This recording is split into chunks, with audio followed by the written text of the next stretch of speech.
Okay, guys, welcome to another Monday night of Grubb Cast. Trying to do two or three things here at once. Okay, there we go. Going to be a little different tonight. I'm a little running behind and all that good stuff. So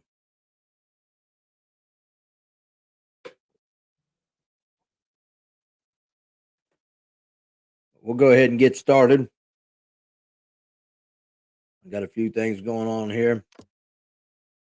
Fishing and listening. You at Snowden?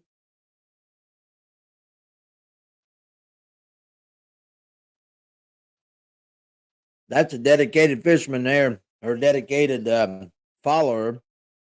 Travis Six. He posted the fishing and listening. Uh, That's pretty good dedication. Billy Gould's right there with him. I guarantee it. I appreciate it, guys. You don't know how much that means. Uh, okay, let's go ahead and get our sponsors out of the way. Uh, Before we get to the sponsors, I run that little page there on the front. Uh, as most of you guys know, my son passed away last Monday night. Actually, it's been a week today. So, but I'm running a little thing that, and it says in memory of Grubby, and it's deer antlers and fish, and they're free for anybody that wants to put one on their vehicle or boats or whatever they want to put it on. And if you want to make a donation to his funeral expenses, you can do that too with them. So, but I'll have them. Zones is printing them up for me, and I'll have them here before long. So, just get with me if you're interested in having one, and just keep it. Let's keep my boy going. He loved to hunt. And he loved to fish. Okay, now let's get with the sponsors. Uh, hey Nick, here's Nick Kincaid from North Carolina. We'll get with our sponsors. Fish Sticks Rods. Put them to work Saturday at CJ Brown. Had a good tournament up there. I'll talk about that here in a little bit. But Fish Sticks Rods, guys. I'm getting ready to put an order in for at least one rod a guy wants, John McKee. So if anybody else wants some, let me know and we can split the cost and stuff. But Hook and Donkeys, get you some plastic baits and put on them Fish Sticks rods. Sanborn Builders, Ace Hardware, Hobbs Roofing, Pizza Stop, Southern Ohio Sanitation, and Williams and Son Construction, and Ace Hardware. So, guys, any of them places, let them know. I really appreciate everything they do for me. So, just let them know. I got a good trivia question tonight. I've got to listen to it again. Hopefully, sometime Brian Capel will watch this because it'll be a good trivia question for him tonight. I should have messaged him and told him to tune in tonight. But tonight, what we're going to give away is a 7.5-inch ribbon worm, Midnight Madness, from Hook and Donkeys. This is a really nice looking worm. Can't really see it in this. I don't know if that light will help it or not. It's got some blue and black and gold in it. But we call that Midnight Madness. And it's a 7.5-inch ribbon tail. So that'll be for the winner tonight of the trivia question when we get to it. You know what? I didn't write down. I need to go to. Hold on a second.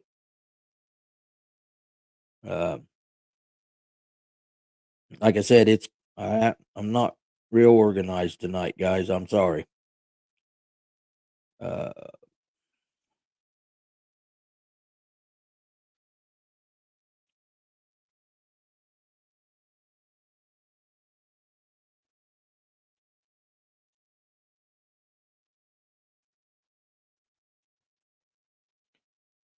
Okay, last week, Monday night, last call was at the Hawking River down in Guysville. Hey, Rusty. Hey, John. Uh, uh, so first place last Monday night down on the river was Clinton John with 2.18. And second place was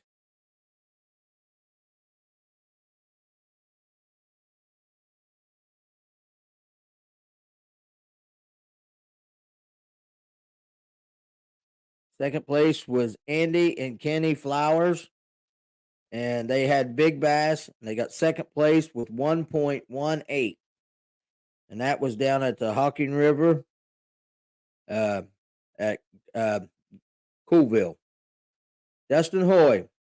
Hey, Dustin, I need to talk to you at some point. I know think you're still up in Pennsylvania, but at some point I need to talk to you about a kayak that OBF maybe want to do this winter. So we'll get together. I'll get a hold of you. Wednesday night at Lake Snowden, we only had a couple boats. I didn't make it Wednesday night. But first place was the old legend Charlie Grubbs and Tom Gould with 4.30, and they had big bass, and I believe Tom said they didn't weigh big bass because they was the only ones that had over. So, okay, Dustin, you just got home. I will get with you, and I want to talk to you about a kayak for the OBF Federation. Saturday at Run and Gun. Guys, I'm telling you right now. Well, let's go ahead and just get this over. I never dreamed of CJ Brown putting the fish out that they put out last Saturday. Saturday at Run and Gun, Alan and Kenny Folks, which is no surprise, they're always up there in the money. They had first place with 12.80. Second place was Jesse and Kevin French with 12.50. And they had big bass at 4.87. And that fish had the head of a 6-pounder. Hey, Carol. Jesse's and Kevin's fish had a head of a 6-pounder, but it weighed 4.87. Hey, Tracy. I never dreamed that CJ Brown would even, with the whole group of us, catch 12 pounds, let alone each guy's having 12 pounds. Third place was Joe Hanning and Ron Williams. They had a good weekend. You'll hear here in a little bit what I'm talking about. But they got third place with 11.68. And fourth place was Joey Vincent and Bill Walters with 7.95. Guys, I had planned on, because we had to go to Lake Erie for a kids event Sunday. And I had thought in my mind, by 8 o'clock, we'll just load up and head to Lake Erie and go fun fishing, because I didn't think we'd catch a keeper. And me and Josh pulled into a spot, and we found a spot. And Josh put 3 keepers in the boat, and I put 1 keeper in the boat by 7:30. And we started fishing at 6:30. And I was like, well, we can't go now. And then I end up catching the 5th keeper, smallmouth, and we had 6.92. I fished a classic there probably 15 years ago. I don't think I caught 6 pounds of fish in the 4 days I was up there. But I don't know if CJ Brown's just changed or they was eating that day or what, but it was a lot more impressive than I thought it was going to be up there. So that was the Run and Gun. We had a good time. We got one more tournament left. Sunday, Last Call Bassmasters was back at Fox Lake. And first place was Matt Fisher and Connor Fierce with 6.18. and they had big bass at 3.13. Second place, once again, Ron Williams and Joe Haney, 4.11. You guys hear their names a lot on Monday nights. Third place was Chance and Chase McGrath, and they had 2.70. So Fox Lake finally put some fish out for being in the summertime. But and then, guys, this is what I really want to spend some time on because it's something that I really enjoy. Like I said, me and Josh left CJ Brown and drove to Lake Erie. As a new tournament director, I needed to be up there for the tournament to help out. It was a kids, or not kids, it was high school championship, SAF championship for OBF out of Dempsey Ramp. And Jeremy Reese is the new youth director. And you talking about running a top-notch tournament. Jeremy done a 100% fine job. He done that. That's probably one of the better youth tournaments that I've been to for a while. We had a pretty good turnout. Now listen to this. This is high school kids, guys. First place team was D. Klun and J. Starber. I'm butchering their names. I'm sorry, guys. They had 5 fish for 16.71. These are high school kids. They come in with 16 pounds. And they was locked in the bay. We didn't allow them out on the lake because of the weather.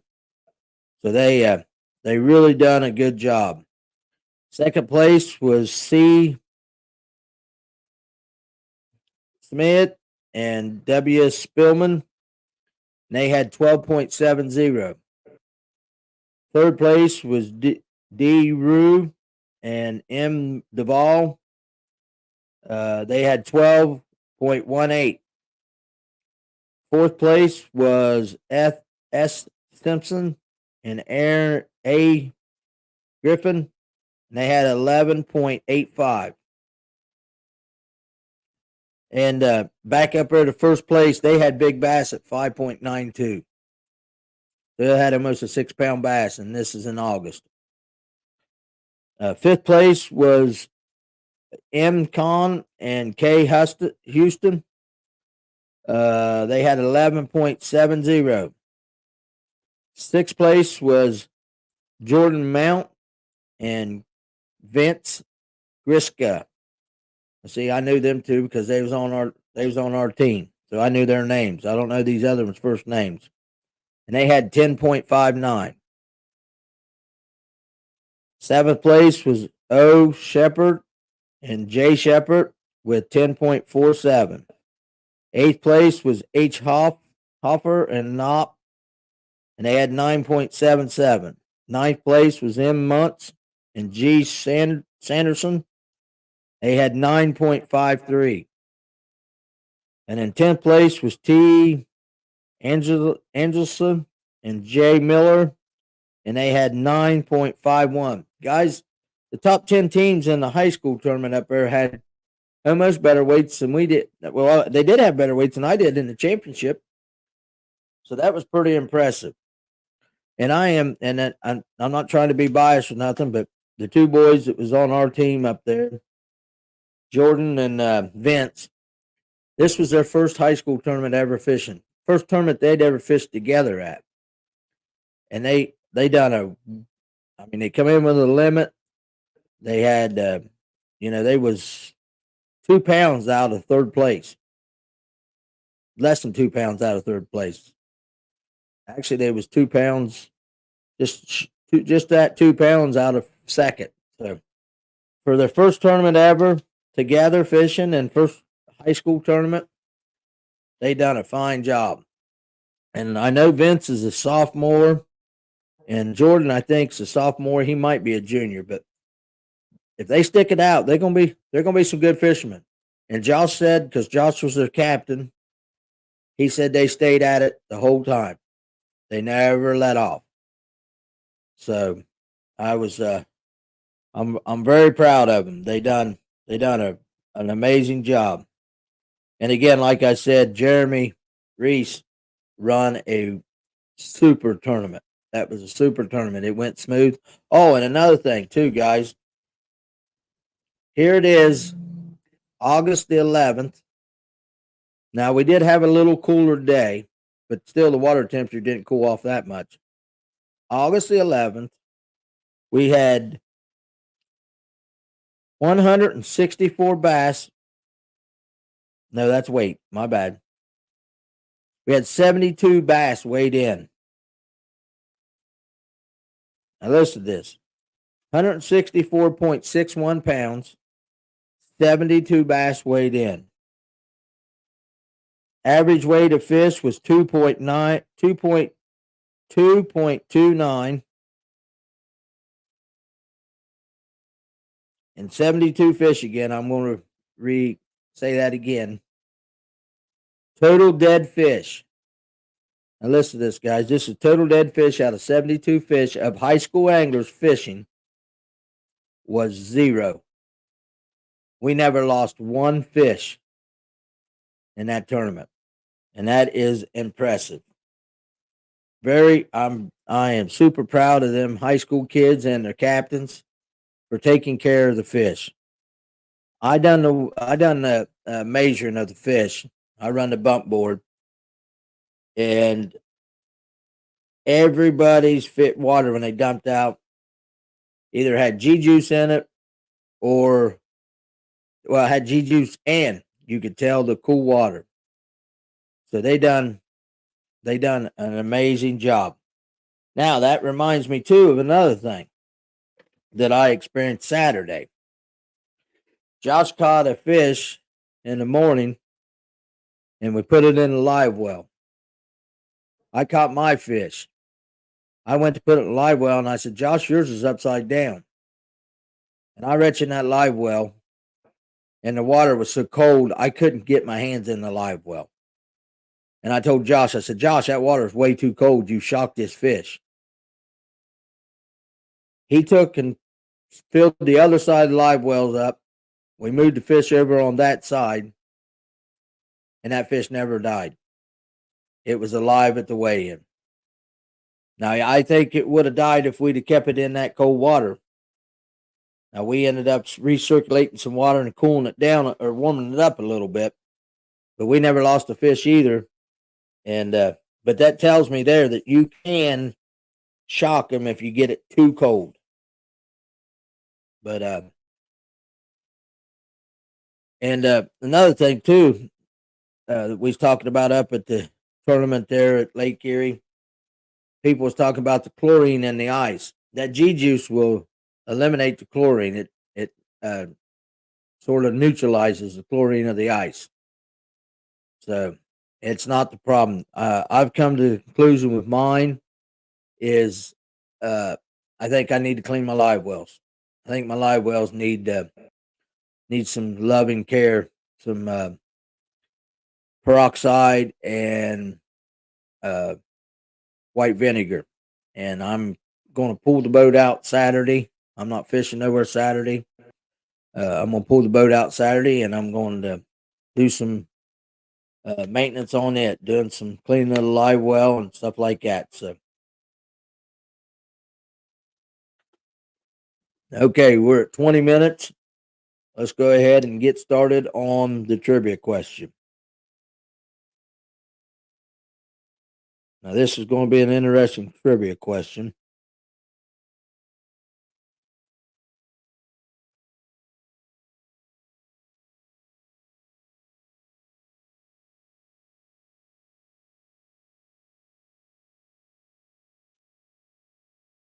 Actually, I think he.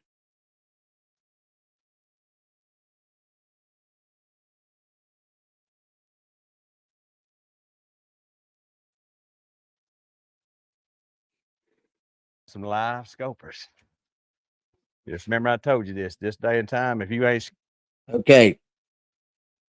Now I'm going to give you a little Charming, 'cause little that's what you talk gonna be here. It wiping them says, tears with. And I ain't even sponsored by them. let me replay that again here. This year to buy 16. So I'm scoping, you hoping. If you ain't charming, because that's what you gonna be wiping them tears with. And I ain't even sponsored by them. I got buy mine just like y'all. Cost me $9,000 this year to buy 6. Oh, sorry guys. I'll get it here in a minute.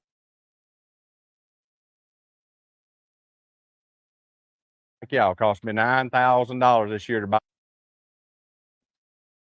Just remember I told you this day and time. If you ain't scoping, you hoping. If you ain't hoping, you're scoping. And if you ain't got Charmin, you're wiping your tears, or you need to use your wipe your tears. So I mean, now, whether we like it or whether we dislike it, the trivia question is, let me get here. Oh, there was an old. Everybody talks about this live scope being on, this pinging the minnow, or just the forward facing. Everybody acts like this is a new thing. But G-Man had a talk the other day about it, and it's not new. It's new technology, but the fishing's not new. So I want you guys to tell me what lake. It's going to be hard for you to look up, but you might be able to look it up. What lake was the first lake that they ever come out with what they call tight lining? Tight lining is exactly what live scoping is nowadays, except back then they couldn't see it. Tight lining, they threw the little minnow out and just let it fall down the lake, down the bank, right back to the boat, almost like a yo-yo. So, what was the first lake that tight lining ever come out of? Or come along?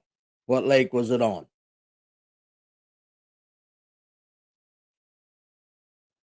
Nope, not High Rock. You're close. It was south.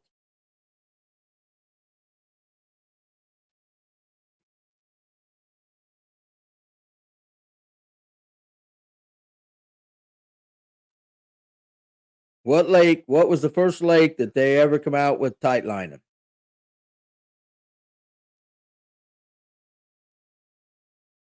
People must be looking up on Google.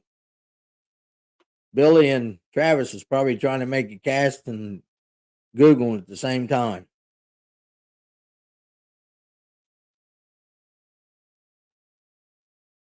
What was the first lake that tight lining ever come out of? No John Welch, not Lewis Smith. You guys are around Rusty High Rock's pretty shallow, but it's a deep lake. Jamie Heavner wins it. I don't know. We got something pop up here that don't need to be up here. Jamie Heavner, Cherokee Lake. Back in, I think it was in the early 90s, they come out with what they called tight lining on Cherokee Lake. And like I said, they would throw like a crappie minnow bait up on the lake or up on the bank and just let it fall. No, John, Jamie Heavner got it. It was Cherokee Lake, and it was a deep lake on the bank, so they would just throw it up and just let the bait glide down until it was under the boat. And they was catching them spots in smallmouth. So the only difference is they didn't have forward-facing sonar to watch it. So, like G-Man said, it's the same technique. They just didn't have the technology to watch it. And guys, like I've said all along, Jamie, send me your address, and I'll put these baits in the mail to you. I've said it all along, guys. I've had live scope almost right close to the first as they come out with it. they don't jump in the boat like you guys think they do with live scope. I, you know, it's a good tool, but it don't make you catch more fish. It helps you, but you're not guaranteed to catch them. I was watching a video today. Now I do like that, and I had another guy. I experienced it 2 years ago at Detroit River, and this guy today was in the Bass Open, and his co-angler had a fish hooked, and he took his live scope and he looked at it and he went, "You either got a sturgeon or a muskie." Well, it ended up being about a 4-foot muskie, but he could tell by the size of the fish on live scope that it wasn't a smallmouth, that it was a big, big, long fish. And that's something sort of handy, that you can take that live scope and see what you got. But it, like I said, it doesn't make them jump in the boat. Okay, Jamie, I got your address. I'll get these in the mail to you tomorrow morning. Well, I appreciate, guys. Here we are. We're almost at 30 minutes, and I am going up, and I'm gonna make me some Polish, or not Polish, some smoked sausage, like the Eckridge smoked summer sausage, like a hot dog. Sounds like a yeah, Rusty. All of us catch a bunch of sheephead at Lake Erie. That's all's up there, out in the main. Of course, we's catching them in the bank.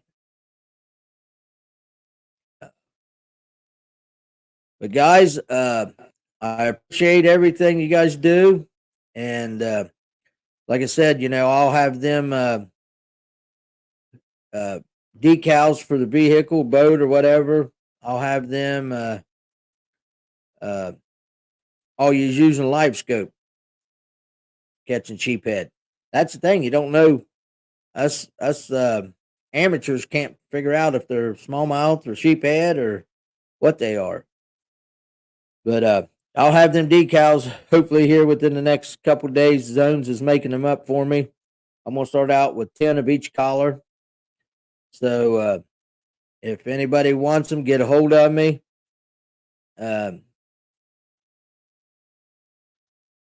And I'll get you hooked up with one. Yeah, let's just keep the memory of my son going. So we'll I'm gonna have one on my boat. I'm gonna have one on my truck. So he's always with me. But with that being said, guys, I will see you guys next Monday night.